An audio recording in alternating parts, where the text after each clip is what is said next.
रात और 7 दिन भगवान कृष्ण ने अपने अंगली उंगली पर उठाया था। दर्शन करके अभी देखते हम कहाँ जाएंगे। यहाँ पर धूप बहुत है।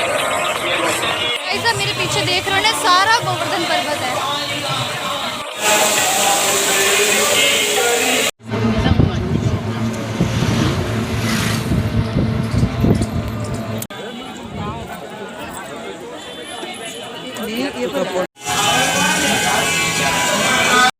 कान्हा की नगरी मथुरा में स्थित गोवर्धन पर्वत एक समय में दुनिया का सबसे बड़ा पर्वत था। कहा जाता है ये इतना बड़ा था कि सूर्य को भी ढक लेता था। इस पर्वत को भगवान श्री कृष्ण ने द्वापर युग में अपनी उंगली पर उठाकर इंद्र के प्रकोप से ब्रज के लोगों की मदद की थी। गोवर्धन पर्वत को गिरिराज पर्वत भी कहा जाता है। मान्यता है कि गोवर्धन पर्वत की परिक्रमा करने से व्यक्ति को इच्छानुसार फल मिलता है। धार्मिक मान्यताओं के अनुसार एक जमाने में इस पर्वत की ऊंचाई के पीछे सूरज छिप जाता था, लेकिन आज इसका कद रोजाना मुट्ठी भर कम होता जा रहा है। ऐसा कहा जाता है कि 5000 साल पहले गोवर्धन पर्वत करीब 30,000 मीटर ऊंचा हुआ करता था। आज इसकी ऊंचाई सिर्फ 25 से 30 मीटर रह गई है।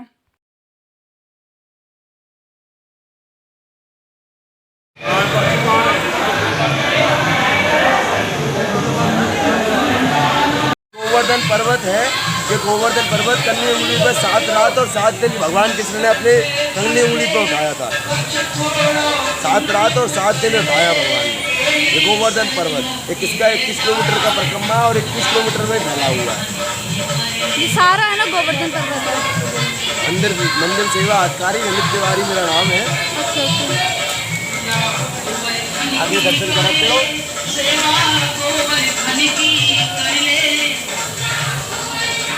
कहाँ से पधारे आप?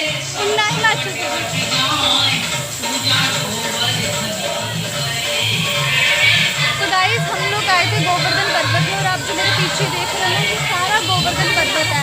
और अभी हम इसकी परिक्रमा करने जा रहे हैं, तो उससे पहले हमने यहाँ के दर्शन करे थे। तो मैं आप लोगों को भी बैक कैमरा करके दिखा दूँ।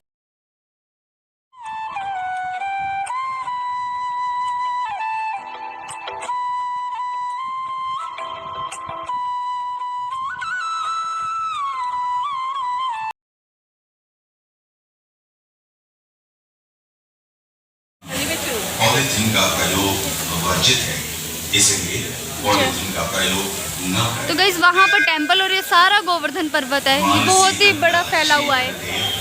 गिरवर की परिक्रमा। तो अभी हम जा रहे हैं इसकी परिक्रमा करने के लिए। कुंड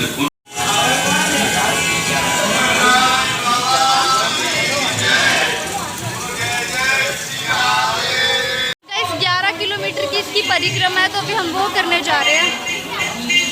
तो वहाँ पर मैं कुछ भी शूट नहीं करूँगी, क्योंकि वहाँ पर मतलब जब हम परिक्रमा करते हैं तो कुछ भी बोलते नहीं है, बस भगवान का नाम लेते हैं। तो वहाँ पर तब मैं शूट नहीं करूँगी। तभी आप लोगों को थोड़ा थोड़ा सा मैंने दिखा दिया।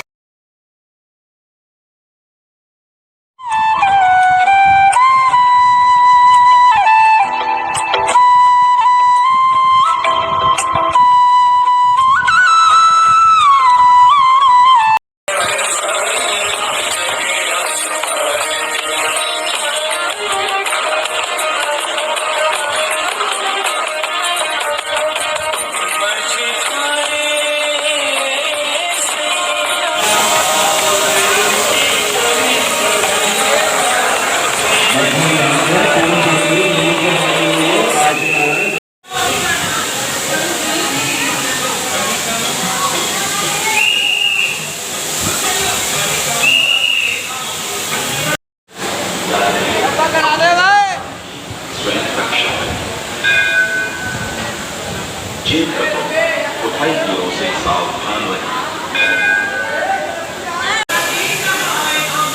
के दर्शन करके तो अभी देखते हैं हम कहाँ जाएंगे। यहाँ पर धूप बहुत तेज है गाइस।